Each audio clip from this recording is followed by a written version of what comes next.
Hapa kwa Moise Nyakazi. Jina Moise Nyakazi. Mwana mshomba kwa Nyakazi Mathieu. Kwa mtoto wa mchungaji Nyakazi Mathieu. Kwa mlimo pesa Gisenyi. Tunatumikia kazi ya Mungu hapa Gisenyi. Haleluya. Amen. Munezero jinsi mbele wacho. Na furaha sana kwa kukaribishwa na mzazi wetu. Munezero kujiriza hano. Ni furaha kuhubiri hapa. Anapenda mama. Ndio ukunda mama. Moyana sharuzi anaweza kufikisha mama ache mkono. Ase ukubwa kwa Yesu. Napenda kwa jina la Yesu. Amen. Haleluya. Amen. Tungemsenga gato. Tunaenda omba kidogo. Hakuna wakufana na Yesu. Hakuna wakufana na Yesu. Sijaona wakufanana na Yesu. Hakuna wakufana na Yesu. Bali alikuja akapita, hakuna wakufanana na Yesu. Watu wakubwa walikuja wakapita, kuna Baba.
Akawambia arababwira ngo twende à l'autre bord, de l'autre côté. Amen. Amen. Hallelujah. Amen. Twende kwa ingine kote. Twende murundi rwande.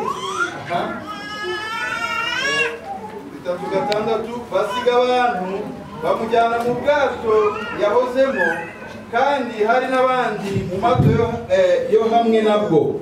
Nuko ishuheri y'umuyaga iraza, umuraba wisuka mu bwato, bigeza aho bwenda kurengerwa. Yarasinziriye, aryamye ibwerekeza yiseguye umusego, baramukangura baramubaza bati, mwigisha, tubyitayeho, ntubyitayeho ko tugiye gupfa? 39. Akangutse acyaha umuyaga, abwira inyanja ati, ceceka utuze. Umuyaga uratuza, inyanja iratungana rwose. Arababaza ati, ni iki kibateye ubwoba? Ntimurizera? 41. Baratinya cyane, baravugana bati, mbega uyu ni muntu ki utuma umuyaga n'inyanja bimubwira? Amena. Pale Yohana 17 aho ngaho Yohana 17:3 aho ngaho 17:2 Yohani. Kadusome mu izina rya Yesu. Amen. Nuko wamuhaye ubutware ku bantu bose, kugira ngo abo wamuhaye bose abaho ubugingo buhoraho. Ubu nibwo bugingo buhoraho, ko bakumenya ko ari wowe Mana y'ukuri yonyine, bakamenya n'uwo watumye ari we Yesu Kristo. Amena. Amen. Wikale na amani ya. Haleluya. Amen.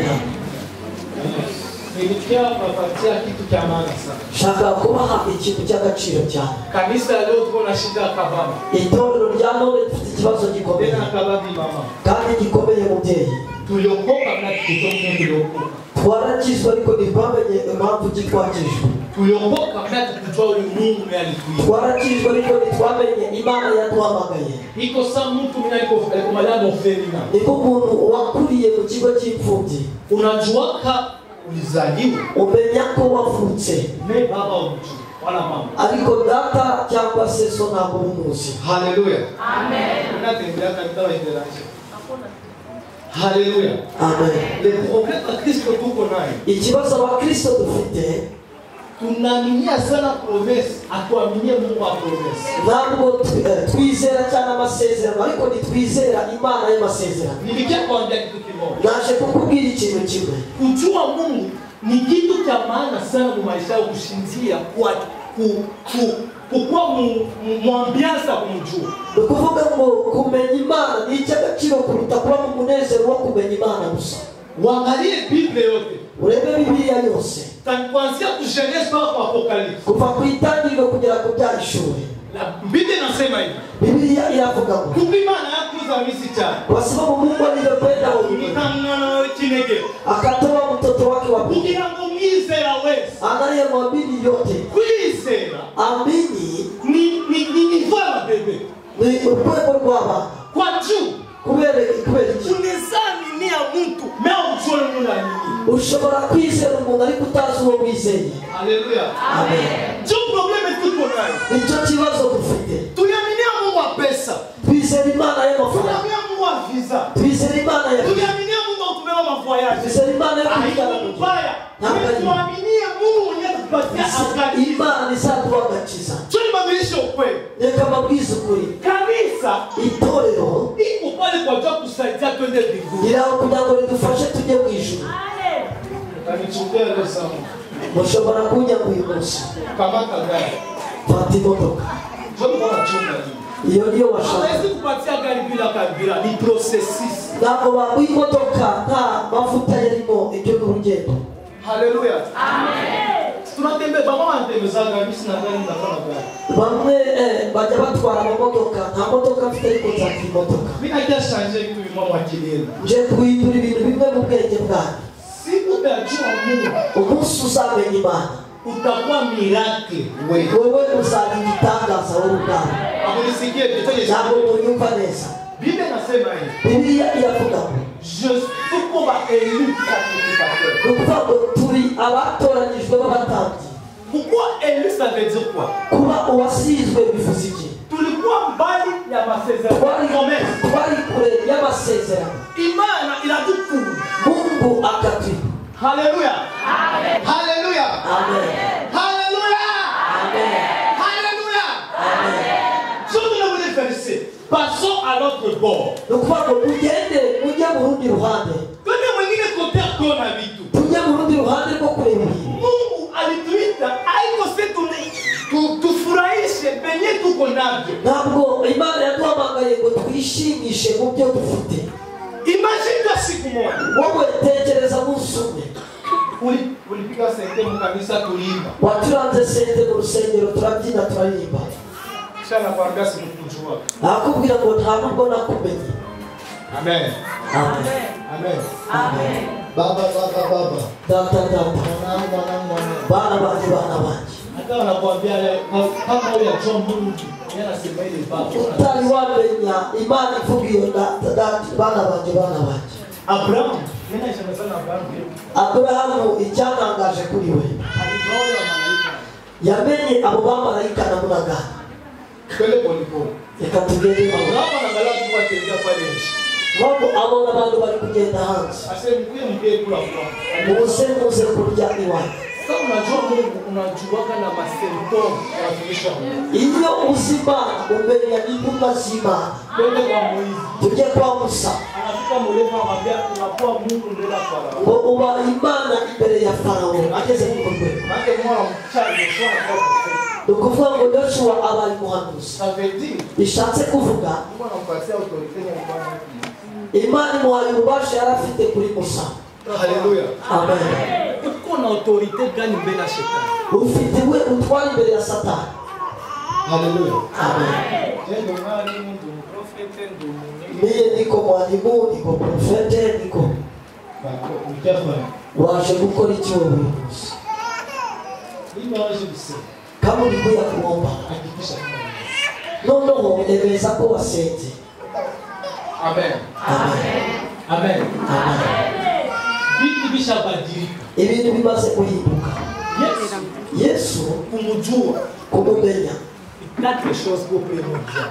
kuvuga ngo ibintu bine bigaragaza kuzima. La vie éternelle, maisha, ubugingo buhoraho. Haleluya. Amen. Sasa tunaokoka. Iyo dukijijwe atupe Moise wa zamani. Ntabwo ndi Musa wa kera. Ninakuwa Moise wa Musa wa none wa mushya. Tunafanya ile. Tujya dukora ikosa. Batu wanabatizwa muna naja. Muna naoka bila sana. Abantu bajya kubatizwa bakoga nta sabuni bakoresha. Tunabatiza unarudi. Turababatiza mukagaruka. Batizwa inasema nini? Kubatizwa bivuze benye bilikuwa vya zamani ibya kera. Amen. Binabatana mu maji. Bigasubira mu mazi. Watoni kuna mtia bile. Kubera iki usubira na bya komeza gusubiramo. Haleluya. Amen. Tapili. Itakabiri. Kujua neno lake. Kumenya ijambo rye. Waje kusema Biblia. Tunakuya kuomba nani kwenye iko na Biblia. Ucha Biblia tuseme. Kushira Biblia hejuru. Kama vile kwa Yesu anaonyesha. Reka bahuhamya dukomeze. Mama aranzanga.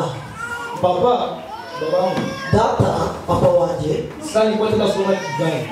Mbona ndimonika. Ile mwana kitu. Na musabye ikintu kimwe. Basi Biblia. Ma Biblia. Amen. Amen. Mimi niko naona. Mwebwe mbona Nilikuwa nari umupanga igihe. Ntabwo jya kuvuga. Nawe itabi. Amen. Amen. Sikuona nishapa mkristo mzee uni pastor profete. Uyu pastor Mama Sandra nicho.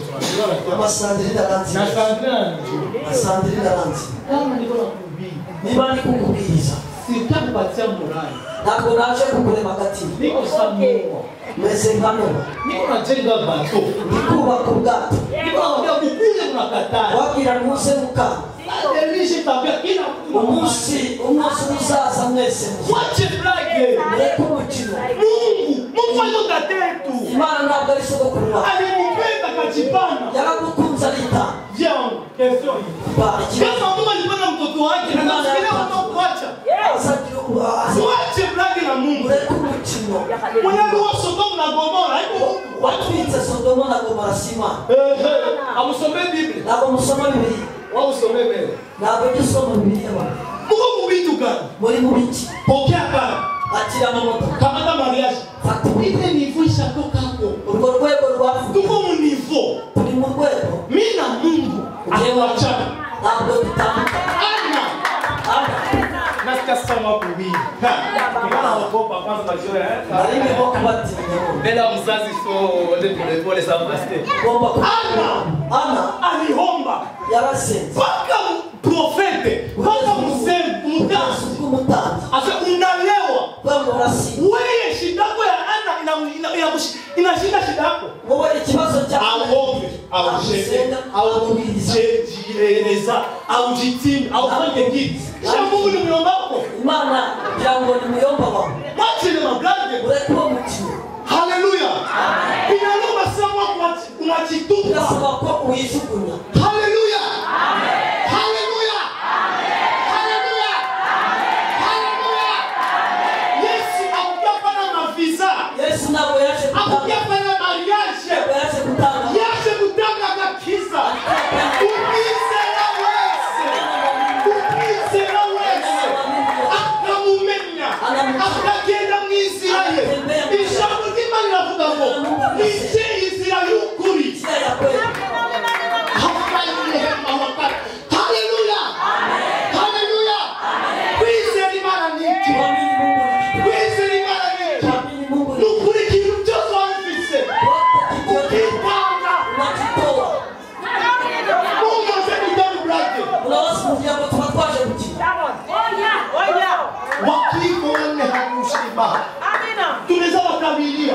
Shobora kubanu. Tunaweza wakabilia. Shobora kubanu. Na tunakula fanga zenu. Wajana mafana. Na kwenda kuzimu. Na kani mkati kuzimu. Amen. Ile ni kweli. Kama tuwaambie ukweli. Tawabisha ukweli.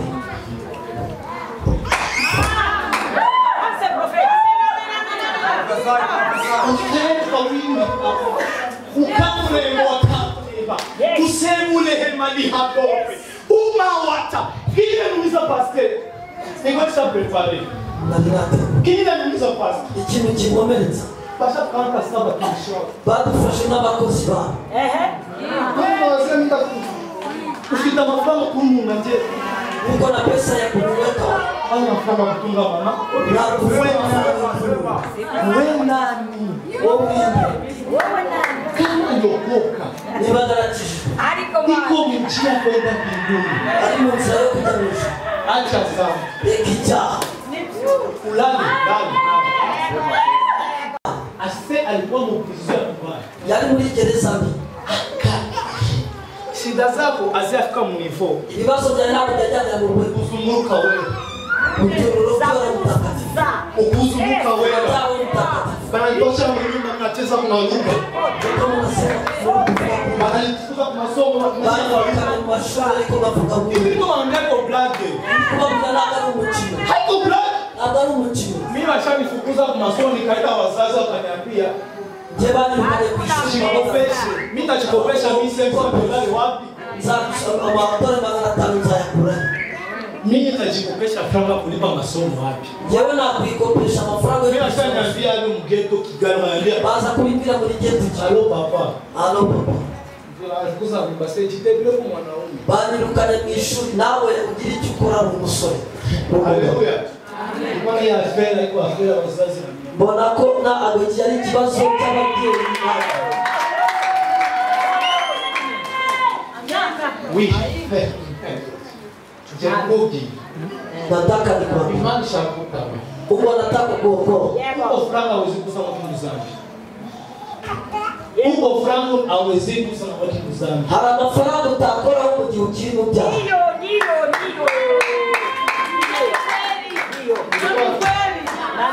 Hicho bon vera. Yes. Ubu ni bwo butumwa bwiza. Haleluya. Amen. Mungu apatie magari. Imani baha amamodoka. Mungu apatie mwana wako akiana kweli. Apatie mwana kweli. Imani kuha umugabo ko. Mungu apatie moyo wako. Imani kuha umutima wawe. Mungu apatie ni visa. Imani kuha visa. Tenda visa jenamu. Uzabona visa yo kuzimu. Kama Mungu iko. Imani hali. Na shetani iko. Satani na wala. Kama Mungu iko mama. Imani hali baba. Na shetani iko. Na satani na wala. Teosha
Masaha yagiye kuokoka ni maana gukizwa ni icy'ingenzi.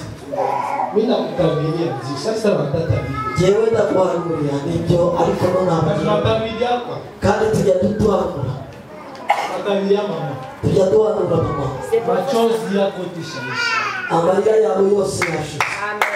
ya maana Icy'ingenzi nukia kwa Yesu ni ukuza kuri Yesu. Tugende buhoro, tugende buhoro, tugende buhoro.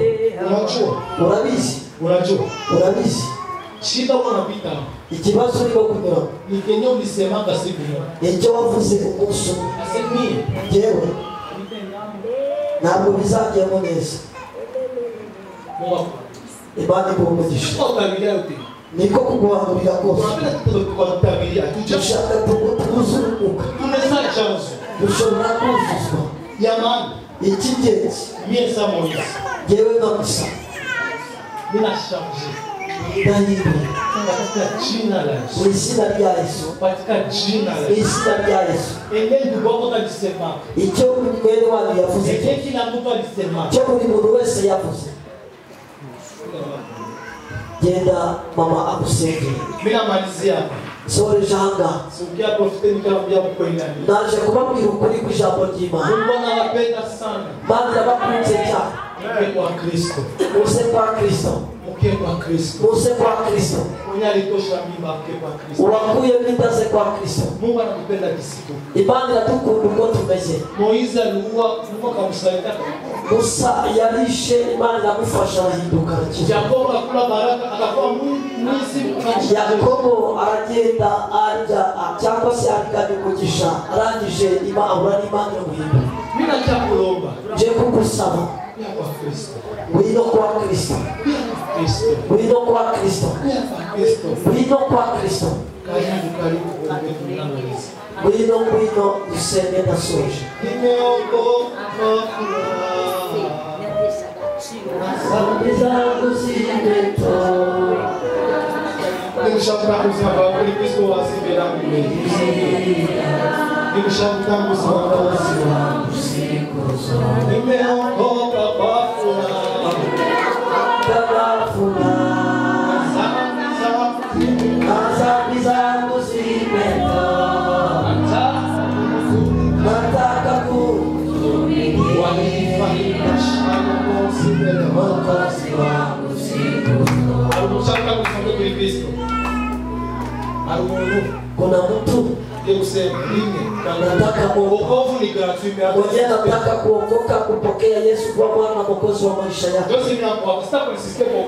Ntabwo nagusunikira gukizwa ibyo ni ibyawe. nani anapenda wokoka moja Ushaka gukizwa ine, kabili mbili, tatu tatu, ikifika kusenge mimi na bloke ndio kumbesha watu kani ine, kani ni gice ine na nusu, kani nani mamia ni gice mamia kani ni gice 25